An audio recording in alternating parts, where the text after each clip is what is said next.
Hello and welcome back. In our last session, we saw how we could create a WhatsApp chatbot acting as a AI front office receptionist. What we'll be doing today is to extend the capabilities of this WhatsApp chatbot to also act as an AI pathologist who can receive scanned reports, be it PDF documents or images, and then send back a comprehensive, detailed report on what those lab results actually mean. Now, a prerequisite for watching this session is that you go and watch my previous sessions whereby I had set up a WhatsApp chatbot using Waha API and also setting up the front office receptionist chatbot. I will be linking those videos in the description below, so please do check those out. Now let's have a quick overview on what we are going to do today.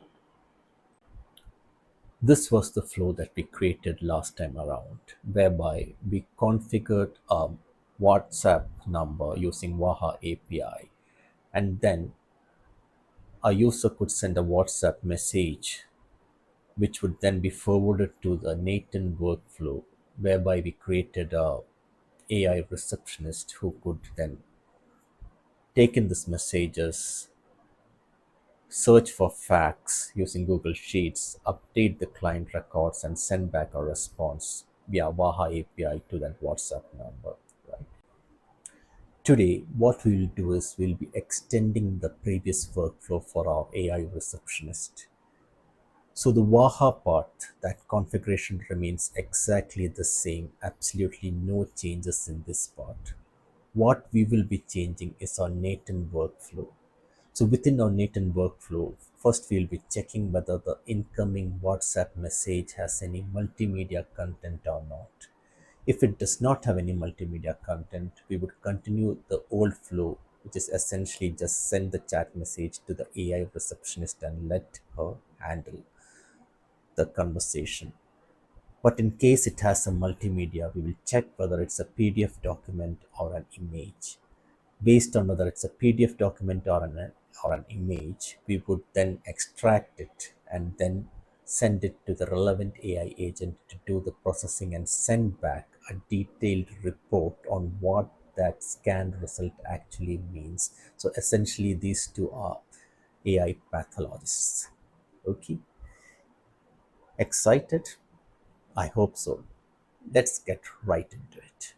So I have fired up my local Nathan instance using Docker desktop, and Stella is waiting for some WhatsApp messages, right? So I've configured this webhook URL, this URL right here, okay, in Waha. So I also have my Waha up and running, which is also a local instance running on Docker. Just check out my previous sessions if you just want to see how all of this works together. So I will be linking those videos in the video description below. So just check those out. And this is where I have mentioned the URL and the events is just the message there. Now let us continue configuring our Nathan workflow. So we'll be extending this workflow. Within Nathan, the first thing we need to do is to check whether any multimedia content is available in the incoming WhatsApp message. So let's do that. So I need to actually disassociate this character here. And what I'll be adding is a if. Let me just move my video to the left hand side so you can see what is happening. Okay. And just let me search for an if node. Right, so it's an inbuilt node, and this is where we'll be saying that if this condition is true, for example, okay, do this. If not, do something else. We can add as many conditions as we wanted. So right now I do not know what these values are, as I have not executed this workflow, right? So let me just execute it to get some test messages or a message, and then we'll configure this. So let me just go back, right? And let me just execute this workflow, and I'll just send it a WhatsApp message. So we'll see what happens. So I'm sending it a message, right? and the message has been picked up. I'll be sharing the WhatsApp screen later once we have actually configured this whole setup, and then you can see the actual thing working, right? So you just have to trust me when I say that I did send a WhatsApp message here. So I'll just move my video here. You can see the, yeah, let me put my video here. So this is the input webhook node, right? And you can see we have successfully, the webhook worked successfully, right? And on our right hand side, we have the if node. What we are interested in is to see whether this actually has a multimedia message or not. Now, before I do anything else, let me go to the webhook node and let me pin this data. By the way, this data, this message that I sent from WhatsApp actually contains a PDF document, which is a sample PDF report that I downloaded from Google. So it has multimedia content. Okay, so I'll just pin this data because essentially I don't want to keep on sending WhatsApp messages. I can just start from this node here. So that's done. Now let me go back to my if node and let us find where I can find the multimedia attribute within the input node, which is essentially our webhook trigger. On your left hand pane, what you need to do is you need to scroll down till you come to the body object. And if you click on the drop down, or if you expand the body object, you'll come to this payload object right here. If you expand the payload object, okay, you will see something called has media. This is what defines whether that message has a multimedia element to it or not. Since I had actually sent a PDF document, it has come back, it has evaluated to true. As you can see on the media object here, it has the URL, it has the file name, pathology underscore rep.pdf, and it has a MIME type, which is application forward slash PDF. Since we're just interested in has media, I'll just drag and drop it here. And on this button here, I'll just select Boolean. Okay, and I'll just say is false, because what I am trying to do is if it does not have multimedia, I want it to be routed to our AI receptionist Nathan flow. And in case it has a multimedia, I want to route it to our new pathologist flow. But you can configure it any way you want. This is how I like configuring it. So if it has multimedia, I have defined the is false route. Okay. And if it does not have a multimedia, it will go to the true route here. So just keep this in mind. I don't want you to get confused essentially, because if you look into this node now, it has two paths. It has the true path and the false path, right? And the true path actually equates to if it does not have multimedia, because that is the way we defined it, right? So what we have said here is if it has some multimedia element to it within the message, then go to the false path. That's how I like defining things, and just don't get confused. You can do it the way you like, so configure it any way you like here. Just keep in mind the true part is if it does not have multimedia, and we just are routing it to our old Stella configuration, which is our AI receptionist. Other things remain pretty much the same, so the payload, body, everything remains the same. Okay. Let me move my video to the right hand corner here, right, and just let me make this a little more tidier. Looks much more better, right? Let me just try executing it. So what I would be expecting is nothing should happen, right? So I've just pinned the data here, and the if condition should be triggered, and it would go through the false path. Since I'm not defined anything, the flow should stop right here. So let's see if it works. Fingers crossed. Yeah, it went to the false spot and stopped right there, because it has a multimedia content and we have not defined what we want to do if the message has multimedia in it, which is what we'll do next. Now just let us have a quick look in the if node again. because I just want to show you something. Okay, so if I just scroll down, and if I just scroll down to the media part here, you can see the URL. Now, remember what we want now to do is to actually enable Nathan to extract that image or file, and this is stored in Waha, which actually runs on our local server. So this URL here is pretty important, but we have a small issue with that URL because this should actually read Waha colon 3000. That is how it actually works because we are running it on containers within Docker and the service is named as Waha. So if you just try to use this URL directly to extract the multimedia content, it will not work. So we have to actually figure out a way to turn this, to convert this local host into Waha. And for that, we'll use a HTTP GET request node. So let's do that. So I'll click on plus here and I'll just search for HTTP, right? HTTP request node. What do we want to do? We want to get, right? So it's not post, it's get. We just want to get access that URL. And if I just click on the if part here,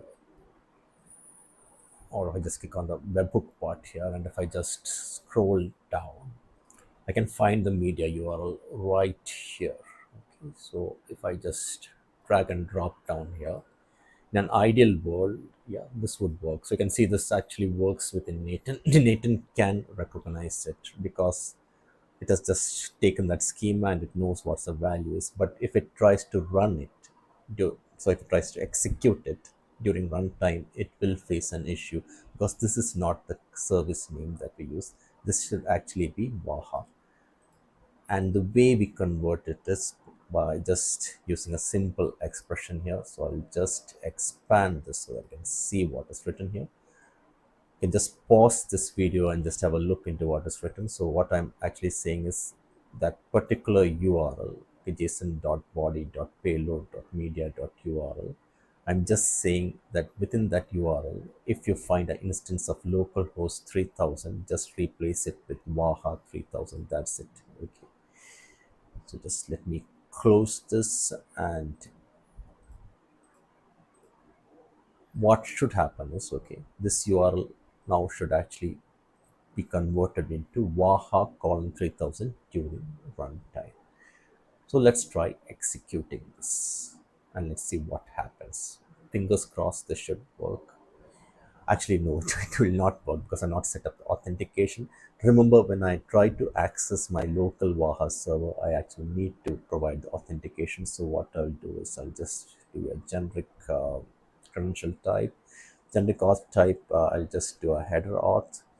Yeah, and I already have some accounts which I configured previously.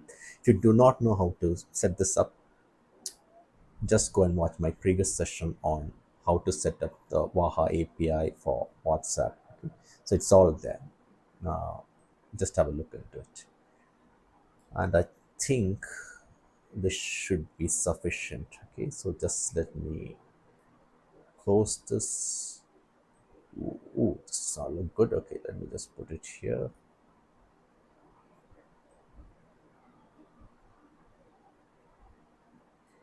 Okay, let me just execute the workflow. And it says that a okay could not be found. I wonder why. Okay, that probably is because I'm actually trying to execute pin data. So let me try sending a new message and see whether it actually works. I'm just ignoring the error for a second there. You can actually see now this actually equates, this URL actually equates to Waha colon 3000. So the URL works perfectly well. So let me try sending a new message and see what happens. So let me just go back here, right, and I'll send a new message. So before that, I just need to unpin this data here. So let's unpin this key. So let me execute the workflow here and let me send the message. The PDF again. Right. Let's see if it picks it up this time. and you can see it worked, right? So it worked perfectly. Now you can see the file name, the URL, right? The file extension, everything worked perfectly well. Brilliant. So let's now set up the subsequent nodes. But before that, let us just try to understand why we needed to change the body.payload.media.url from localhost 3000 to Waha 3000. The reason for this can be found in the Docker file we use, the way we spun up our services. So just let me open that. And this is a Docker file that I used. I have shared this before in my previous sessions. It is the same file. I'll be sharing it again. So the link will be available in the video description below. So if you are interested, do check that out. If you look into the Docker file, we have defined our services as Waha and Nathan, right? And this is how they discover each other in the container world. And that's the only reason we had to rename localhost to Waha, because the URL will start with Waha. The service starts with Waha. Another point of interest, since you're already here, that I would like just to touch is that you absolutely must have a common network defined. So here you can see I have defined the network as connect for our Waha service and our Nathan service. The reason why you need a common network is to enable these two services to talk to each other so that they can communicate. So make sure you have a common network defined. Another mandatory thing you must have is the volumes. Now, if it was just a chat message and if you are not storing anything in Waha, you do not need a volume. But since we absolutely are storing our images in the Waha server, which runs locally within a Docker container, we need to define a volume here. So this is how I have defined the volume. So I just said Waha and hyphen data. You can give it any name, and I just define a folder called /data. So within the Docker container, this is where my images, the multimedia content, will be stored in the Waha server. And that is where our Nathan's service would go and actually try to fetch that content, that multimedia content, using the URL. Hope that's crystal clear. Now, next step would be to evaluate what sort of multimedia content has been made available through the WhatsApp chat, whether it's a PDF, whether it's an image. And remember, in the image, you could have different types of images. So you could have a JPEG image, you could have a PNG image. And the easiest way to evaluate the type of content that comes through is by using a switch. Right? So it's the same as you would use in most of your coding languages. If a condition evaluates to true, do this. If another condition evaluates to some other condition, do that. So it essentially switches between the different conditions. Let us set that up in Nathan.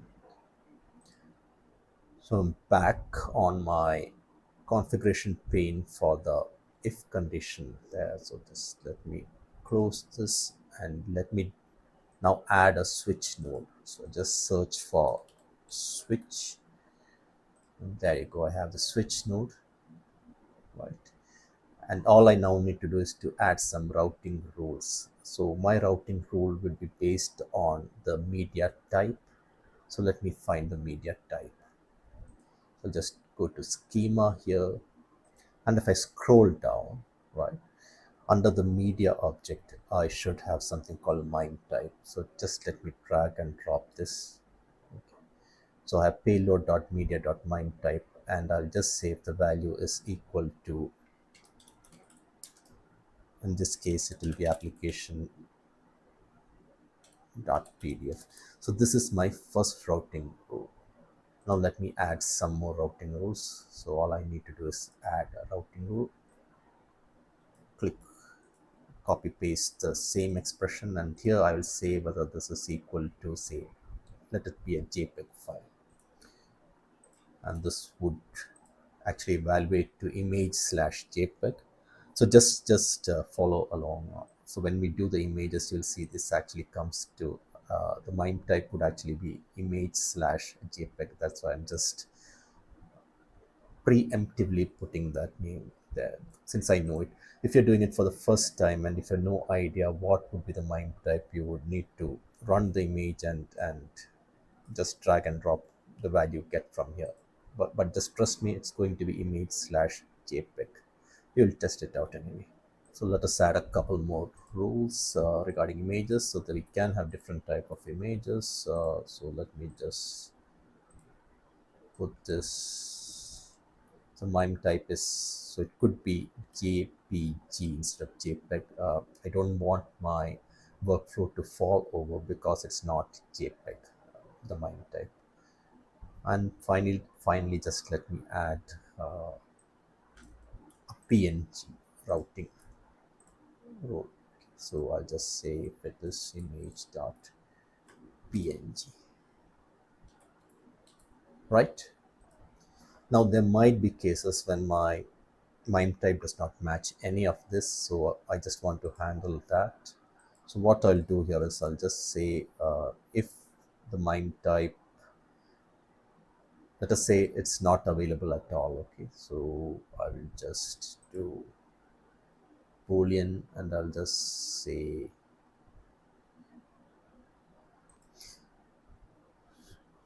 so I'll just say is false. Okay, so essentially it's not there. Yeah, so this seems to be the wrong thing, so I'll just, so I think I'll just do, let me see if something like, yeah, this should be fine, it's empty. Okay, I'll just say if it is empty, what should I be doing? So I just want to add that rule, and I one additional thing that's just a cosmetic change. Just let me rename the outputs here so that the route is absolutely clear on. So this I'll name it to, this route I'll rename it to PDF, the second route I'll rename it to JPEG, and so on and so forth. So let me do that. Okay, the first route is for PDF. Let me just rename it to PDF. Second is for JPEG. So just let me do that. Third is for JPG. Just so I'll rename it to JPG. The fourth is for PNG. And the third is, and the last is essentially does not have any media. So just let me give it the name as no media. Right. And just let me see how my switch now looks. Brilliant. So you have the switch and you have different routes. So if it's a PDF, the flow will be through this route. If it's a JPEG, it will be this route, JPG, the third route, PNG, the fourth route. And if there's no media, we probably will not do anything. Okay. Now let's try to execute this step and see what we get. Okay. Yep. So this worked. Okay. So since it was a PDF, the route PDF worked and it actually pulled in the PDF binary file. So you can see this has actually worked. The PDF route is green, and this is what will be expanding. So now for extracting from the PDF, we need to extract the content from the PDF. Remember, this is binary data. Fortunately for us, we have a default native node that we can make use of. So just search for extract, right? And you get extract from file, and from the options available, you just select extract from PDF. And this can remain exactly the same. The input binary field will be data. Okay, so we are actually using data, this field here, and we're just saying extract from PDF, and that's it. So just let me put it here. So let me execute that step. So it should extract that PDF content, and there you go, the PDF content has been extracted. Right. So you can see the number of pages that has been rendered. Yeah, We will see in detail what this actually means, right? So when we pass it to the AI agent, and what I'll do is I'll just pin this data here. Okay, so I just, because essentially I don't want to keep rerunning the whole flow again and again. I just need to remember to unpin the data when I want to, when I've completed the flow and I want to do end-to-end testing. But for the time being, just let me pin this data. Now what remains for us just to add our AI agents. So just let me search for it. So, so this data that we've extracted from the PDF will just pass to our AI agent. Let me move my video to the right hand side corner so you can see what is available. And the prompt that we need, so this is not a chat input, so we need to click on define below, and if you scroll down, this is what we need, right? The extracted text from the PDF. Yeah, that seems right. Now we need to define the behavior of an agent.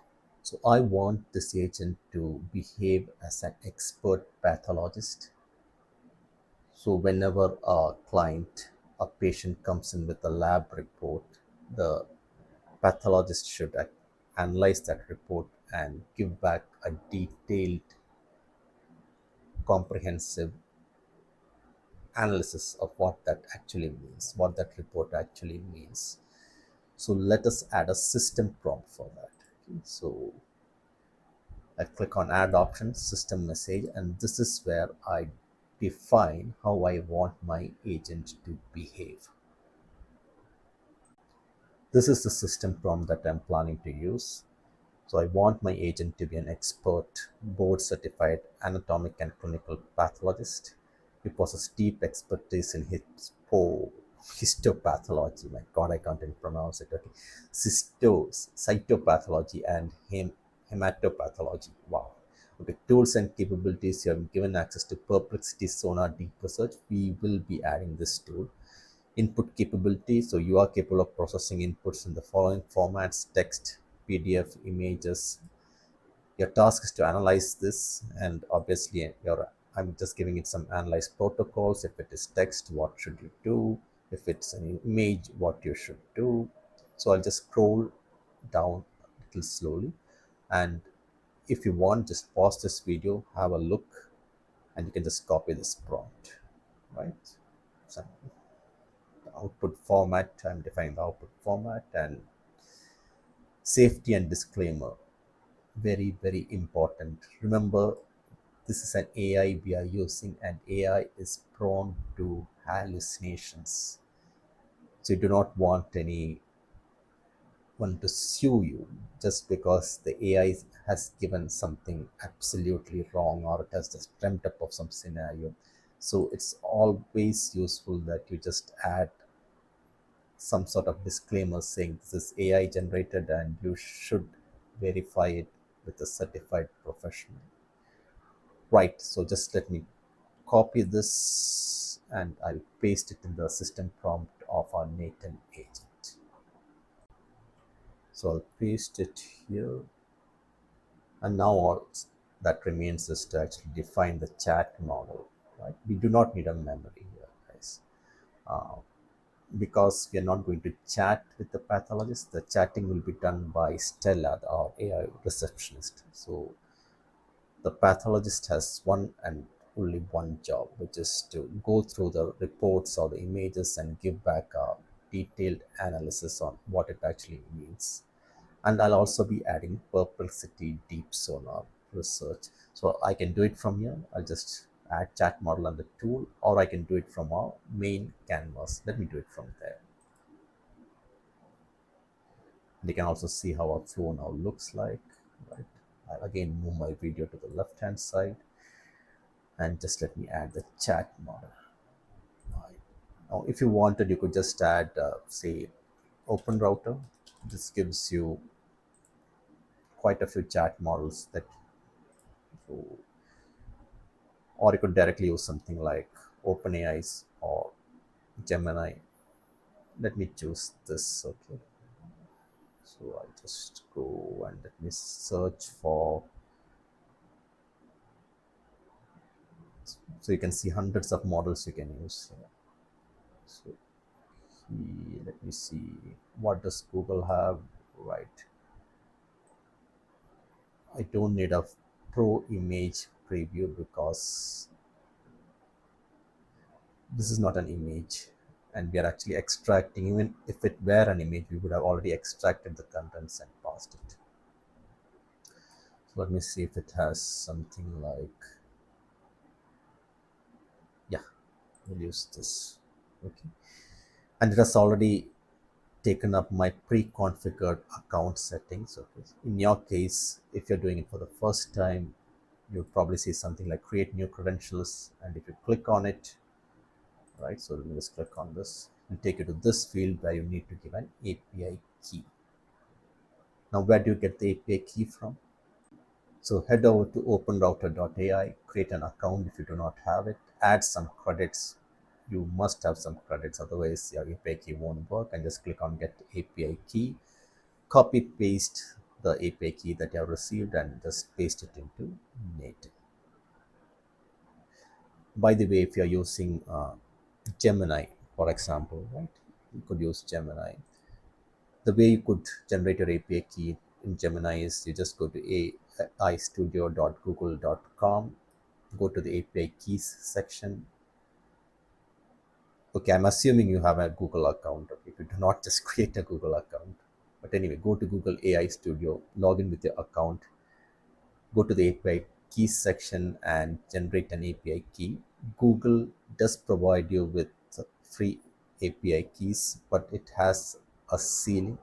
So if it needs to analyze something that runs into pages, which in our case it does, it will just get stuck saying that there are too many API requests coming from this system or client. So you might need to go to the paid version if you're using Gemini here. And for the paid version, you will need a cloud project. So you can just say set up the billing, and it will actually go and take you to a cloud project where you can create a cloud project. It would ask you for your credit card info. You can give it there. The costs are quite reasonable, so don't worry about the costs there. Okay. So this is how you do it with Google. In case you're using OpenAI, just head over to platform.openai.com. I will be providing all of these links in the video description below, so do check that out. Create a account if you do not have one for OpenAI. Move my video here. Okay, add some credits. Okay, so just go to API keys here, and you can create a new secret key. Right, how do you add credits? Just go to the settings icon here, click on that, and that should bring you to the billing page where you can enter your credit card info and just buy some credits. As simple as that. So I'm not going to save this new key since I do not need a new key. I'm just going to use my existing Open Router account credentials that I saved here. And that's pretty much it. Okay. So all that now remains is to, okay, I'll move my video again to the left hand side. It is merry-go-round, isn't it? Moving things here and there. Okay, anyway. So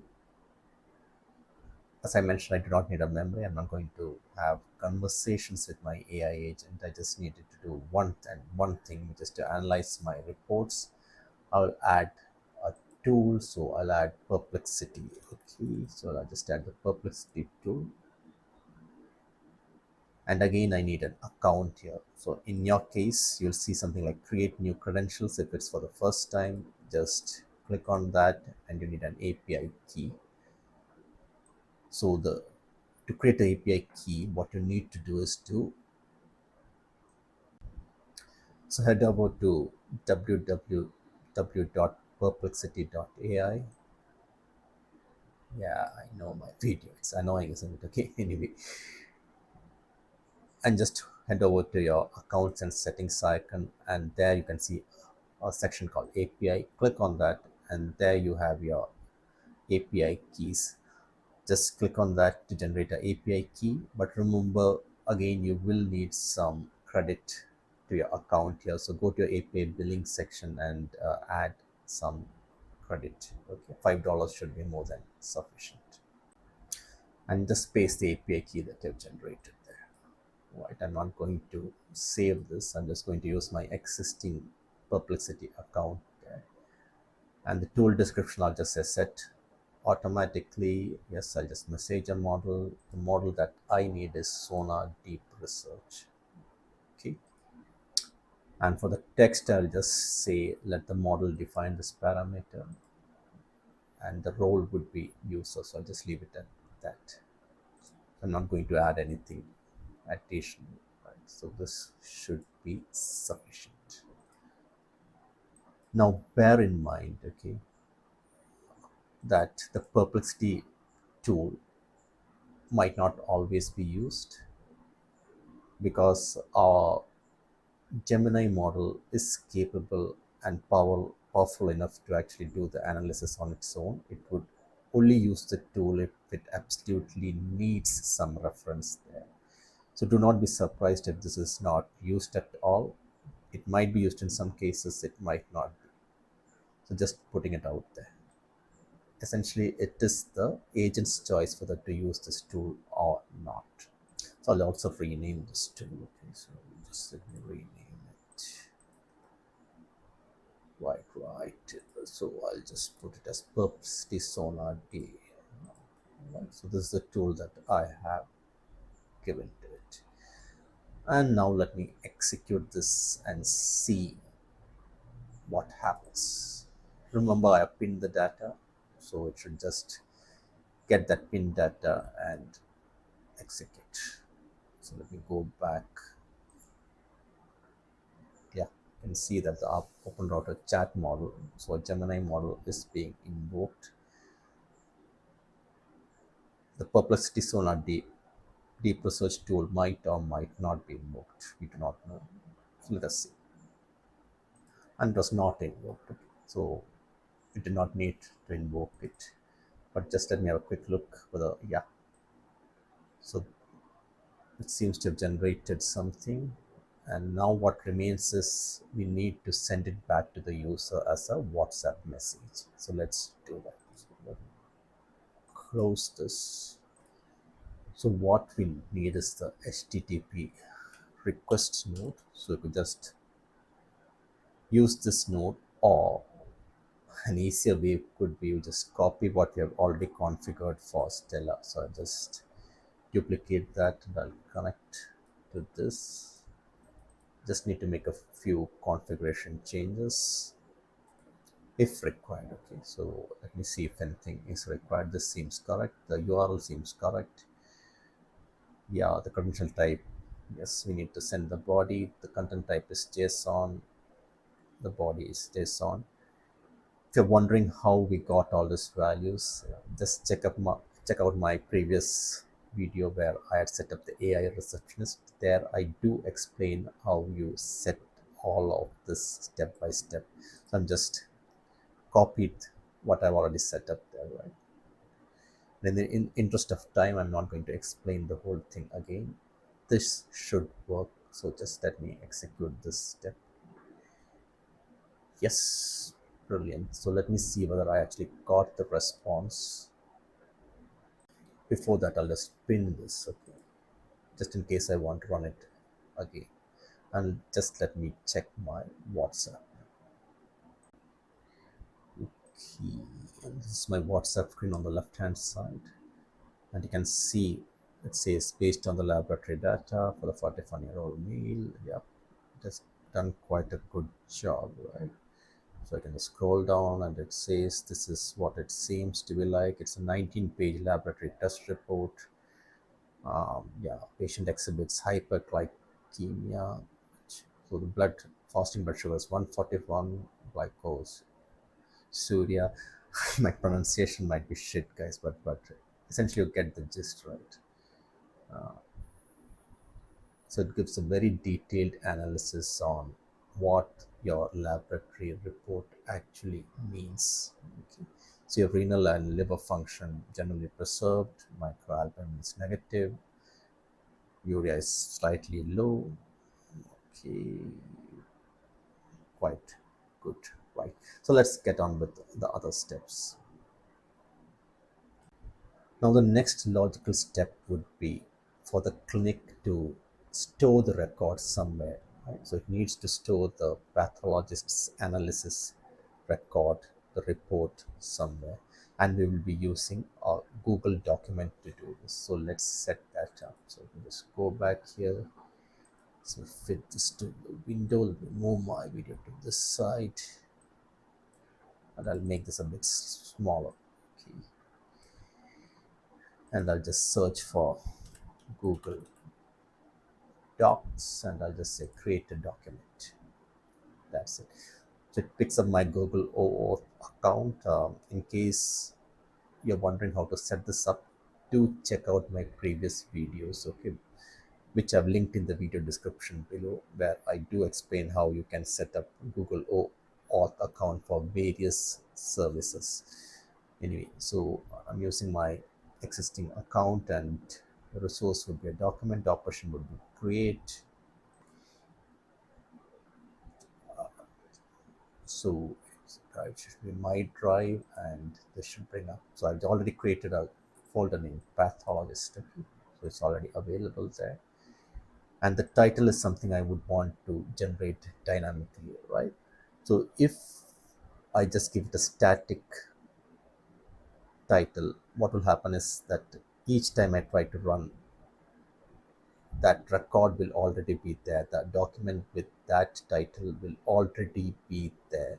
And when Nathan tries to create this document, a new document with the same name, it will throw up an error. So we want it to be dynamic. So I'll just use a Nathan expression for this, right? And I'll just expand this so I can see what it actually means. Okay. So I just copied this from the left hand side. Okay, JSON data to user. So that's just a unique reference to the client ID, which will be made available in the Nathan nodes. And I'm just saying, just format the, just append it with the current time. Okay, and I'm just formatting the time. So what it will actually look like is something like this. Okay. So say, for example, if the first expression evaluates as Sony, which it will not, okay. But anyway, if it evaluates as Sony, this is how I want my current time to be formatted as. And that's all that it does. Righty. Just open my the drive called pathologist. You can see in my Google Drive, you can see this is empty. So just let me try executing the node and see whether it actually creates the document here. So go back here and just let me say execute step. And let me go back here. Yeah, document has been created, and you can see it as a unique ID reference that it got from the Nathan node, and then it has formatted the current time. Brilliant. Now if I open this, right, it will be empty. There will be nothing there because we need to update the data that we got from our AI agent. So let's do that. So I'll just close this and let me go back to my Nathan workflow here, and let me add the update document node. So let me just search for Google Docs again. This time I'll select update a document. Right. The account or the account remains the same. Resources the document. Operation is update document ID or URL. So just let me drag it from the left hand side, the document ID. Don't want to simplify object text. Yeah, action will be insert symbol body, insert location at the end of a specific location, the text. Okay, let's find what text we actually need. Right, I'll remove my video here. And what I actually need is the text from the AI agent. Okay, so it's this output that I want to be added. Now let me execute this step. And if I go to my Google Drive and I open this document, you can see it now has that updated analysis from our AI pathologist. How cool is that? And it has that disclaimer that we said, okay, the analysis is generated by AI and must be verified by a board certified pathologist before clinical use. Now we are almost at the end of our first flow for extracting a file. But to make this ultra realistic, we need to do a slight tweaking here. Because remember, we have our AI receptionist Stella, who right now has or is clueless whether the diagnosis was actually done by the pathologist or not. So we somehow need to communicate to Stella that this diagnosis was actually done, and for that we'll be setting a flag, a boolean flag, which for which we'll be using a code node, and Stella can actually read that variable, and if it's set to true, she'll understand that the diagnosis was done. So what we'll do in our second AI agent flow for the pathologist is towards the end, we'll just add a code node. This is purely optional. If you want, you can just skip it if you feel it's a bit too much, but I feel if we do it, let's do it properly, right? So you have a couple of options. You can either code in JavaScript or you can code in Python, whichever is your poison. So my poison is JavaScript. Obviously, I'll just select run once for all items, and this is a code that I'll use. Very simple code. I'm just setting it as global, the condition, so that every node in my workflow can actually acquire that value, right? And then this is the flag that I'm setting. Diagnosis done is true, and I'm returning that. Very simple thing, right? Right. So I'll just close this here, and now I want to extract that value, that flag for Stella. So let me do that. So actually, I won't be using a new node.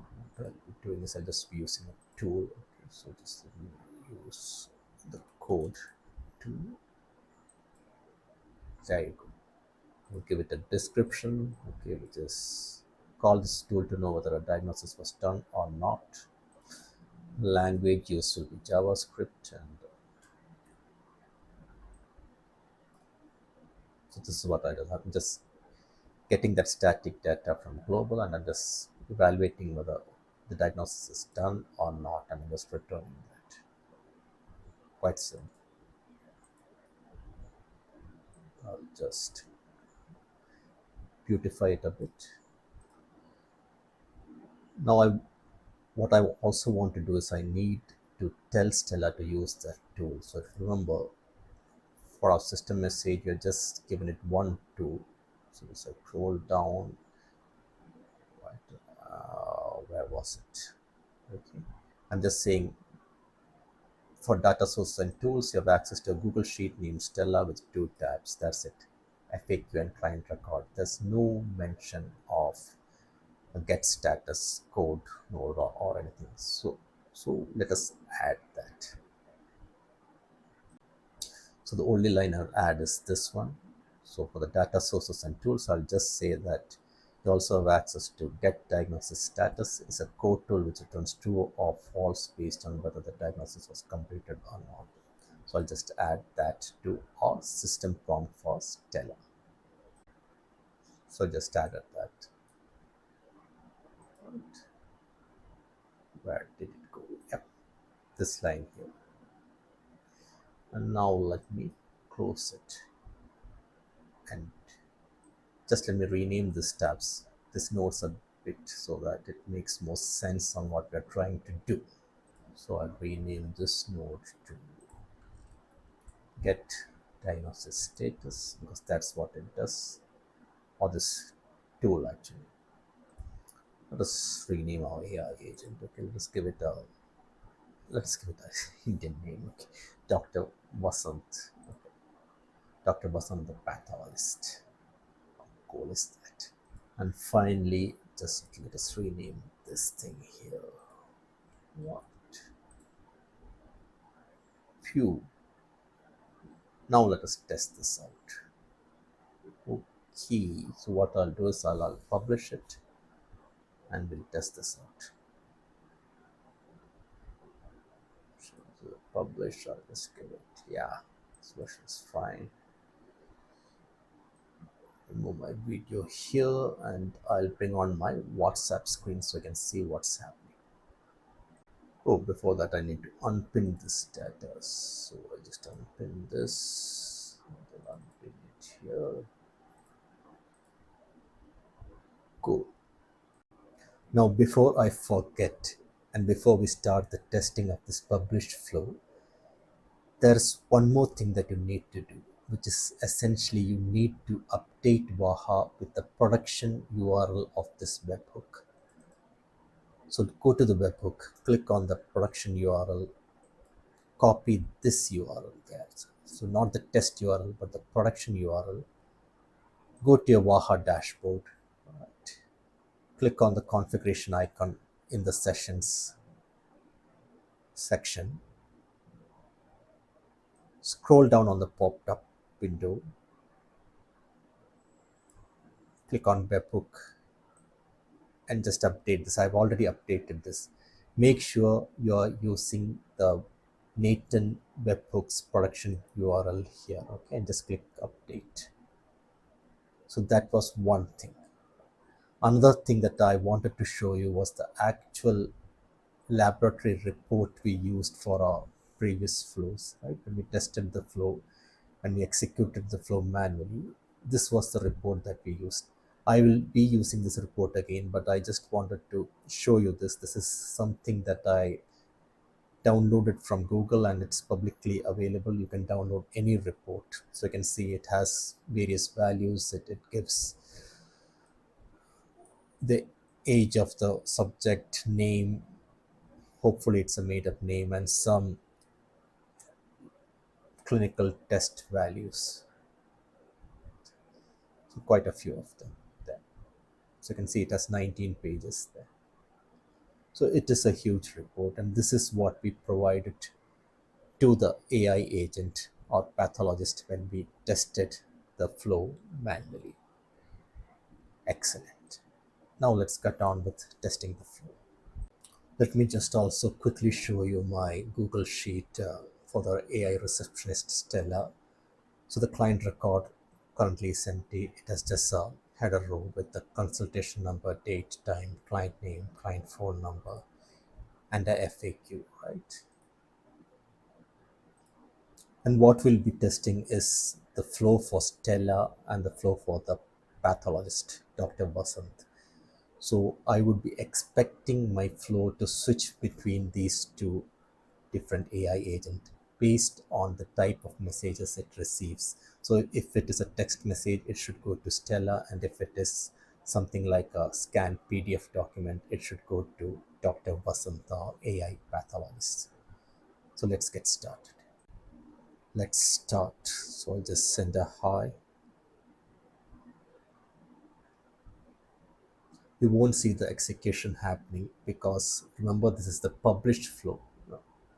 So you won't see this circling gears and stuff like that. But anyway, we got back a response. Hello, welcome to Pathfinder. I'm Stella. How I'm assist today. So let me see. What are your where is it? Oh no, let me ask. Where is your lab at? Where is the lab at? So this should refer the Google Sheet and bring back the address of the laboratory, right? So let me just do a quick check. Yeah, sector Hino, South Para. So this looks good. Now let me see. I need diagnosis. Yep. So it's asking my full name, telephone number. So let me just give up. Okay, I'll say my full name is Leonardo. My phone number, obviously a made up phone number. Yeah, those are the two details.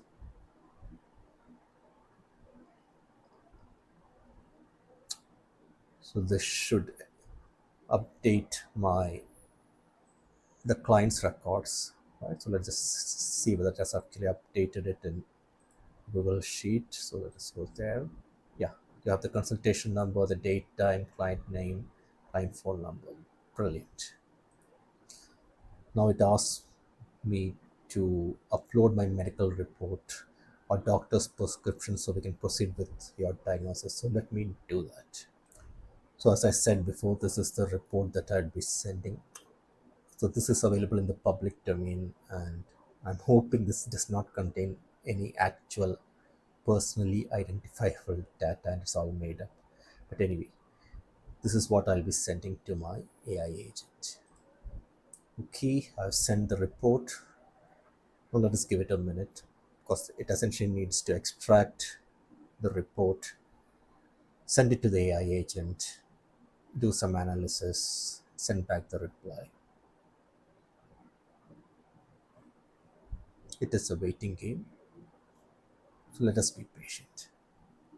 Yeah, and it has worked. So we can see what has happened here is based on the comprehensive analysis of the provided 19-page laboratory report. Here's the pathological assessment. So it gives some source data, goes on to give the gross and biochemical description, absolutely of which I have absolutely no idea what all of this means. But essentially, our AI agent, Dr. Vasant, our pathologist, did his job well. Okay, now let's just check our Google Sheet whether it actually created a Google document for our reference. And it has. So this is my Google Drive. The naming format seems correct. And there you go. So everything looks hunky dory. All right. So it has actually condensed my report, the 19-page report, and it has given a very nice, concise summary of what my 19-page diagnostic report actually means. I'm not going to go through this line by line, but it is fascinating. Let me go back to the WhatsApp and let's continue our conversation with Stella. So I'll just say thank you for your help, and hopefully this should be the closing cue for Stella. Let's see what she responds with. Yeah, you're very welcome, Leonardo. So it correctly gets my name from the client record. How cool is that? So if you need any further assistance or have more questions, feel free to reach out. Wishing you good health and thank you for choosing Pathfinder Diagnostic Laboratory. So Stella actually now knows that the diagnosis has been done by Dr. Vasant, our AI pathologist, because we have sent a diagnosis status here. Remember, we use a code node to set a diagnosis status, and Stella can essentially acquire that variable and poll it to see whether it's true or false. And if the diagnosis status is set as true, she understands that the diagnosis has been done, and that's why she says, you're welcome. If you need anything else, feel free to reach out. Wishing you good health and thank you for choosing Pathfinder Diagnostic Laboratory. So this worked brilliantly. Now what remains for us to do is to define the image processing flow, for which we will just copy paste the PDF flow that we did before, change a few parameters, essentially append to the existing workflow here, right? And before we do that, I'll just unpublish these changes here. So I'll just go in and I'll unpublish it because I want to test this manually. So I'll just do unpublish and we will continue from here. Also remember that since we have now unpublished this flow, what we would also need to do is to update the Waha workflow with the test URL of this webhook. So let's do that. So make sure you copy the test URL here and go to Waha. And if you click on the configuration icon on the sessions section here, it should bring out this pop-up screen where if you scroll down, right, and you expand the webhook section, you have this URL here. Paste it there and make sure to change localhost to N8N, right, as mentioned before. And make sure the events selected is only message and click update. That's it. Now let us continue with our workflow here. So what remains is to configure the flows for JPEG, JPG, PNG, and no media. For the images, JPEG, JPG, PNG, the flow will be very similar to the flow from the agent flow here from Dr. Vasant onwards, right? What will change, however, is this extract from file, because we're not going to extract from a file, we will be extracting from an image, and we will be using Gemini to do that. Now, you could use OpenAI also to do that, or any other tool, doesn't matter. I'm just going to use Gemini. So feel free to use whichever tool you want. So if you just search for Gemini here, right? And let me move my video to the left hand side. You scroll down, you'll get something like analyze an image. So it already selects my pre-configured credentials here. So I'll be choosing the paid tier because I do not want to hit any ceilings or throttling while I do my testing here. So essentially this is the account that I have associated with my paid API key. Okay, it's not the free API key that I'm using here. That's all it means, guys. Most probably in your case, the free API key would work. Just try it out. And if you are wondering what is the cost, it's not much. It's very reasonably priced. So in all my testing, I think it did not go beyond $1 or $2, and I have done testing quite extensively, so it's quite cheap comparatively. Right, so the other things, resource, it would be an image operation. Yes, we want to analyze an image. You can see there are some other options here. What we are interested in is in analyzing an image, the image which will be sent by the client through WhatsApp, right? The model, okay, so I want a capable model. So let me choose Gemini 3, okay, Pro. That's what I'm using. Text input, what do I want to do? So I want to analyze and diagnose the medical image.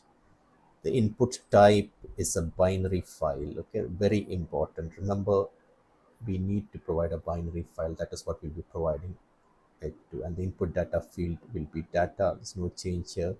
I will not want to simplify the output. And that's pretty much it. So let me go back to my main flow. And where is it? Yep.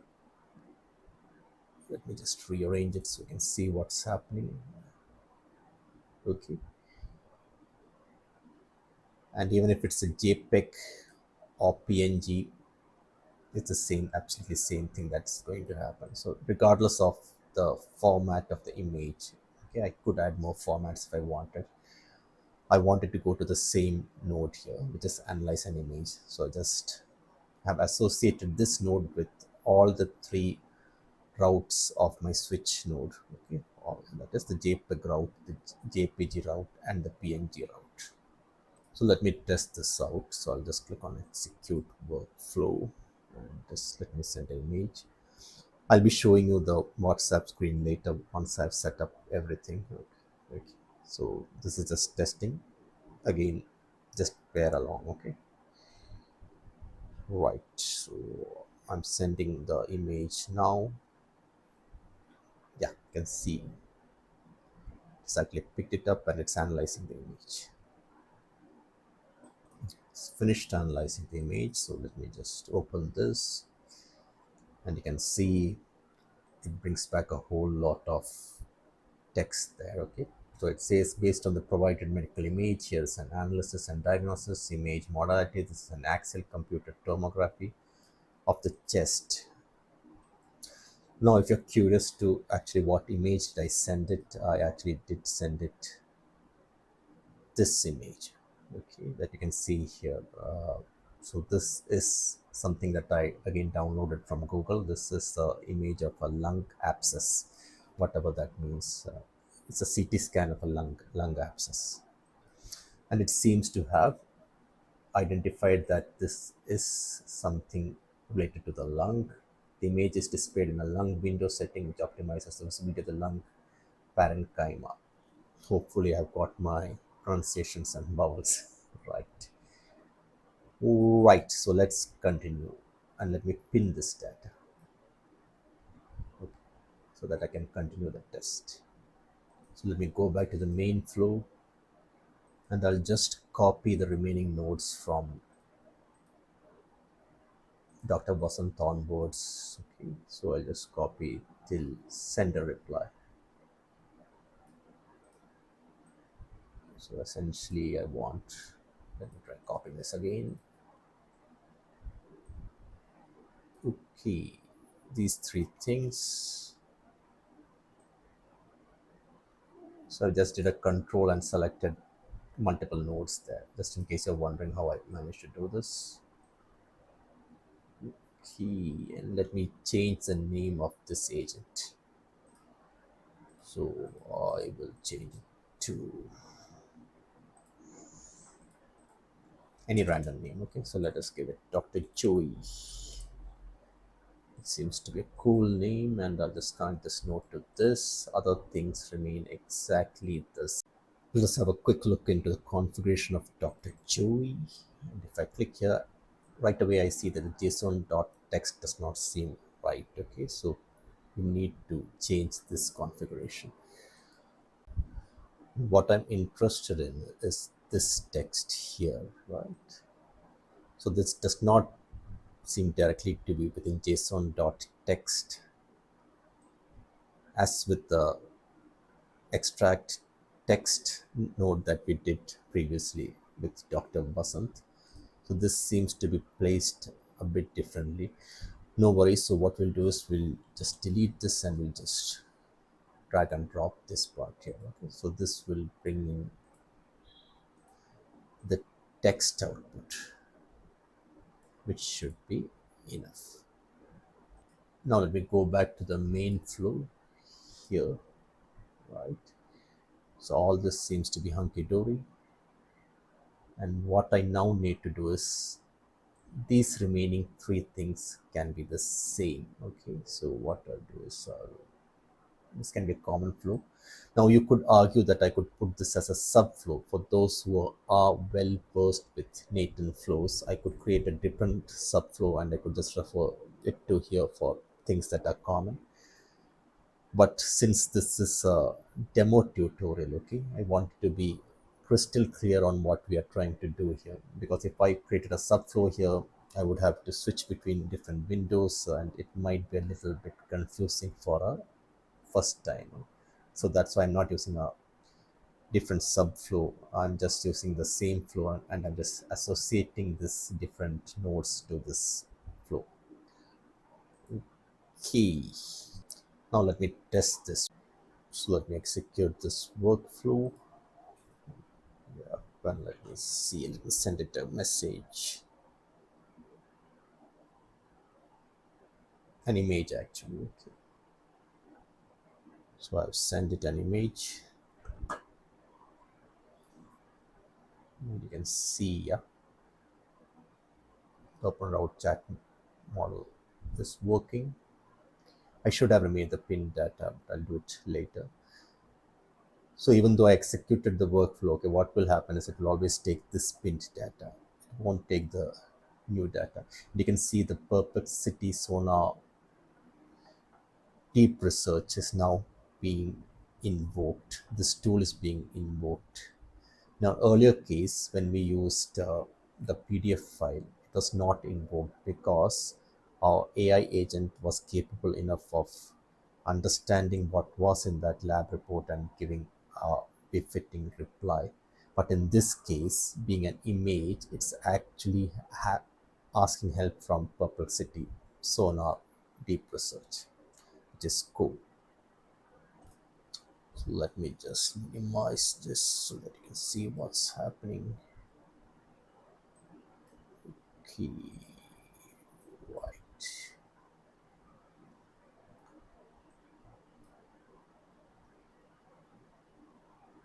And let us wait. So what should happen is I should get a reply. Okay, and I'll be testing this out end to end in a few minutes from now, where you can actually see my WhatsApp screen here. So once the reply is sent, it would create a document in our Google folder, Google Doc there, and set the diagnosis status. That's what I'm expecting it to do. This might take a couple of minutes, so let us wait it out. And you can see the nodes have been executed. I have a problem in my updated document. Let us see what the error is about. It says an expression references this node, but the node is unexecuted. And essentially this says there's no connection back to node Dr. Basant. Now, if you go to the flow here, okay, it's referring to Dr. Vasant here, but what we executed was the agent for Dr. Joey. So what has actually happened here is, if you scroll down, okay, the text that we are trying to update the document with actually refers to the Dr. Vasant node, the first agent, the first pathologist. So this won't work. Now I could just change this to Dr. Joey. Okay, so I could just take this from Dr. Joey here and it would work. But since I have defined this as a common flow, okay, when I execute the document flow, the PDF flow, whereby the user sends a scanned report as a PDF to the pathologist, it will again fail because it will refer to the picture flow, which is for Dr. Joey. So essentially, this common flow won't work. This is how we learn, guys. So what we'll do is I'll just change this back to be separate flows. Okay, I just found out that this common flow won't work. So, and this is a good demo, right? Because I am learning as I do, and you are learning as well. So this is how we learn from mistakes. I'm not editing this in any way. So now what will happen is we are back to the flow whereby this particular flow actually refers to Dr. Basant, the pathologist, this AI agent right here. And for this one, what we'll do is we'll just update this, okay, and it will work. So I'll just change this and let me go to Dr. Joey and I'll just change this. Okay, so this is what I want. There you go. So this will now definitely work. Okay, I'll execute this step later in the interest of time, but essentially I need two flows here. Okay, and just don't worry about this error here. I mean, this, I'm sure this will work because we have now split the flow. It's the same flow essentially, but we have actually split it into, into two. Now we are nearly there, but all that now remains is, just let me zoom this in a bit so you can see, right? So our last route, which is no media route, I need to define something else. If it does not have any media at all, okay, I don't want it to do anything. So just let me again move my video here. Let me search for do nothing. Should be something, yeah. So you have this no operation, do nothing, and I'll just, it's nothing to configure here, and that's it. Okay, we are almost done. So let me zoom in again and let me just try to fit it to the window. Here you go.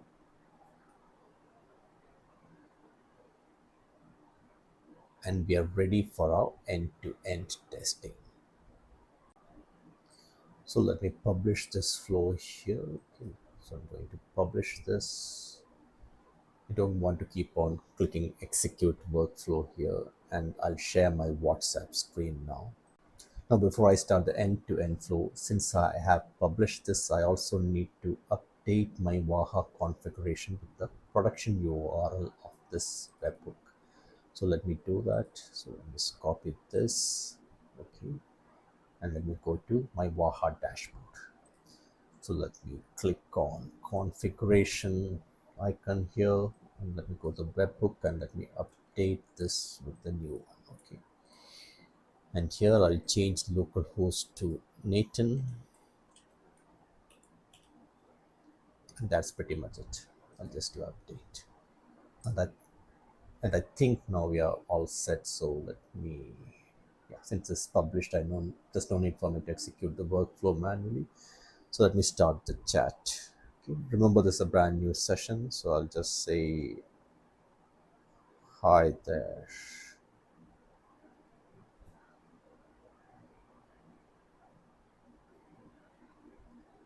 Yeah. So I've got a response from Stella. Welcome to Pathfinder Diagnostic Laboratory. I'm Stella. How may I assist today? So I'll say I need diagnosis.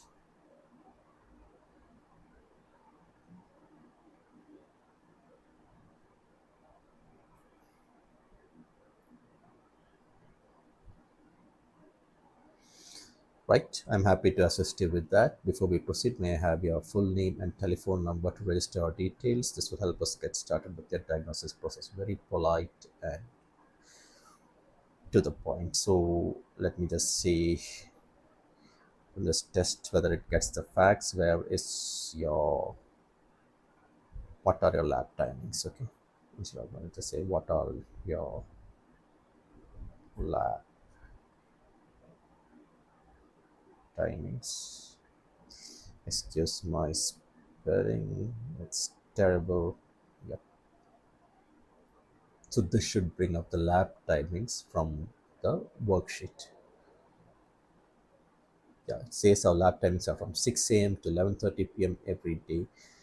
And just as a refresher, this actually got it from this document here. Okay, so Stella is referring to the fact tab of this sheet here, where we have given the office lab timing as 6 a.m. to 11:30 p.m. all days, and this is what she responds with. Okay, so let me say no.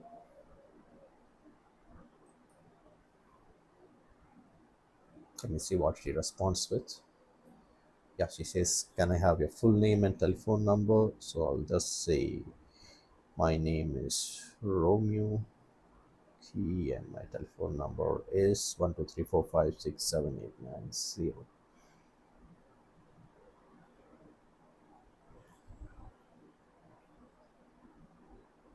Let's give it a minute. Yep.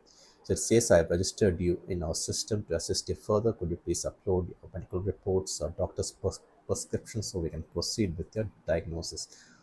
Let us check whether this has actually been updated. So let me go to my Google Sheet, and if I go to the client record, there you go. I have this all recorded. Okay, Romeo, the phone number, the consultation number. So all this looks hunky dory. Now let me start by sending it a scanned PDF lab report that we saw earlier. Okay, and then after that we'll send the lab abscess picture, the snap that we just saw a couple of 5 minutes ago or something like that. So these are the two things that I'll be sending it. Let me do that. So I've sent it the lab report, a 19-page report, by the way. This will take some time, so let us give it a couple of minutes. And you can see I've got back a response, okay, based on the detailed textual breakdown, because the source data, some pathological terms about which I'm clueless, but essentially it gives some findings back. Let us just check our Google Drive to make sure that the document has been generated. Yeah, so there is a document generated. The naming convention file name looks good, and we have the file, okay, with the report. Brilliant. Now let me try and sending it the lub abscess snap, okay, the picture, and let us see what it responds with. So I've sent it the lab abscess picture. Sorry, the lung abscess picture. Lab abscess. Okay, it is the lung abscess picture. Speaking nonsense. Okay. So I sent it a lung abscess picture to the WhatsApp AI agent, and this should now invoke Dr. Joey. It would invoke the perplexity sonar deep research tool that we saw when we executed it manually. Remember, since we are on the published version, right, you won't see those spinning wheels and all funky animations here. It will just happen in the background, all processing. We just need to be a little bit patient. So let us be patient and wait it out. And I have got back the response. It took 3 to 4 minutes, by the way. Okay, just in case you're wondering. And it gives a very detailed assessment, and it says that it's a CT scan image. It has identified that quite well, and the key findings is it is something to do with bilateral ground glass opacities, right-sided pneumothorax inferred from chest tube. And let us see what is the correlation. Correlates, yeah, radiology, air in the pleural space. Suppose that's how it says. Anyway, it has identified that this is to do with your lung, and diagnostic impression, pneumonia, yeah, drug-induced pneumonitis, viral pneumonia, which might be related to CMV or COVID-19. It can be a drug-induced pneumonitis, it can be a lymphoid interstitial pneumonia. Oh, it is a mouthful, okay. But anyway, the idea is not to actually go through this report line by line. It's just to show you that this can be done. Okay, now let's just try closing this, okay, conversation. So I'll just say thank you. Okay, no. Okay, thank you. That was brilliant. Right, it has correctly picked up my name. So this is now Stella responding. This is not Dr. Joy or Dr. Vasant, but this is Stella. Stella knows that the diagnosis has been done because we have set up a code node which shows the diagnosis status, right? And this closes the whole loop. Brilliant. Let us also have a quick look into our Google Drive to make sure the second document has been generated. Yes, and so if I open this, yeah, all of this has been outputted to this particular document. Oh, brilliant. Now you could extend this workflow further. So for example, you could probably send this out as a Gmail. Since you've created a document, you could actually trigger a Gmail from this, which we'll look into later. So I will be taking a session on how you can send a Gmail out to a recipient using from your Google Drive, okay, as an attachment. So we'll be looking into that in a later session. but this actually sets up quite a few interesting possibilities on what you can do. You could also format this document, right? So for example, if I just scroll down here, right now it is only the text here, so I could probably add something like welcome to Pathfinder's lab, the usual greetings, and then a traditional sign off saying, hope you have a hail and hearty day, something like that. And in between, I could just add this output from the AI agent. So that is also very much possible. So this is something I leave you guys to experiment. Okay. Now, before we go, there's one more thing that I actually wanted to show you. You could actually use a Waha community node instead of the webhook and your send reply. Okay, so the way you would do that is you just need to go into your settings there and just search for community nodes. Okay, and if you search for Waha Dev Pro, this one, since I've already installed it also it shows me this, but if it's something new, you just click on install and you browse. Okay, this will open a browser window for you, and here you just search for what you want. So you'll see there are quite a few nodes here. So once you have installed your community node, Baha community node. Okay, I'm drunk and I. Okay, anyway, once you install your Waha community node, that's much better, right? Just search for Waha trigger. So you could just search for, say, Waha, right? And you get a Waha trigger. Instead of the webhook, you could use that. So if I just double click it, it gives you all the options that is there, right? So it gives the parameters, the webhook URLs that is there. Okay, settings, quite a few things there. So if I zoom out a bit, so you can actually see what I'm talking about. Okay, right. You can see quite a few options here, right? So you can see message option, which is what we are using. Okay, you have message request, message any, acknowledgement, group, quite a few host of options available here, right? So I'll just scroll down here and I'll show you the configuration again.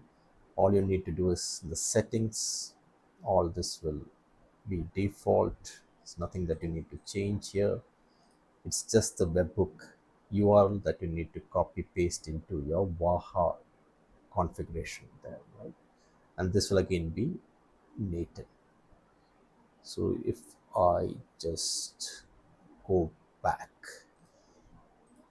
instead of the HTTP request node, what you could then use is the send text message node. Okay, this is a second community node from Waha. So if you just search for Waha, this will give you options, right? So if you just click here, list all sessions, create a session, delete a session, stop the sessions, quite a few options here. You have something like send a text message. Okay, this is what I used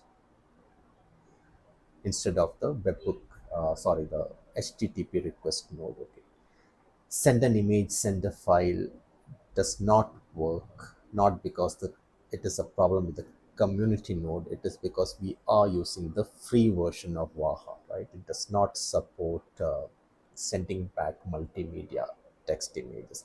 So it is capable of processing it when we send it a text image or a multimedia file, audio, whatever, but we cannot actually send something back from Nathan to Waha as a multimedia. I tried it, it does not work, but you can try it regardless. Okay, let me just go through the configuration here.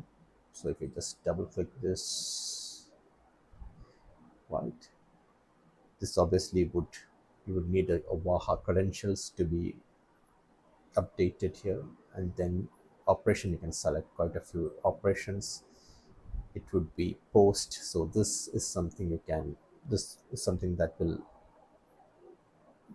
be populated by default, right? So as soon as you select the operation, it will actually bring this up, which is quite a nice touch. Otherwise, if you remember, when we used the HTTP request node, we had to actually go into Waha, look into the API configuration, and take that relevant API from there, API URL, endpoint URL. There's no need to do it here, okay?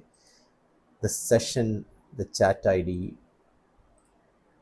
is something that's pretty much standard. If you want, just pause this video here, have a look, okay? So session would be waha trigger.item.json.session. This would be chat ID, something that should be unique, okay? And the reply to, again, the standard reply to where you want the reply to go to. I'll just expand this so you can see what's actually there, okay? This is what's actually there.